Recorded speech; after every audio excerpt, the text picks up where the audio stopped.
Hi hello అందరికీ. నేను తోటకూర ఫ్రై ఎలా చేస్తానో చూపిస్తాను మీకు.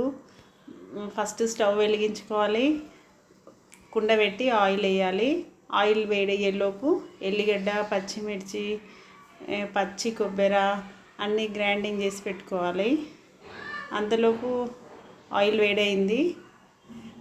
ఆనియన్స్ కొంచెం దొడ్డు కట్ చేసుకోవాలి. ఆకుకూరలకి కొద్దిగా పసుపు వేయాలి, శనగపప్పు వేయాలి. ఇప్పుడు తోటకూర వేయాలి. నా ఛానల్ ఫస్ట్ టైం చూసే వాళ్ళు లైక్ చేయండి, సబ్స్క్రైబ్ చేసుకోండి. నేను ఇలాంటి హెల్తీ రెసిపీస్ అన్నీ పోస్ట్ చేస్తాను. అయిపోయింది, తోటకూర రెడీ అవుతుంది. ఇప్పుడు పచ్చికారం వేయాలి.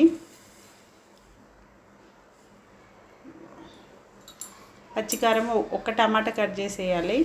అంతా కలపాలి, మొత్తం కర్రీ అంతా కలపాలి. రెడీ, తోటకూర రెడీ. Thank you.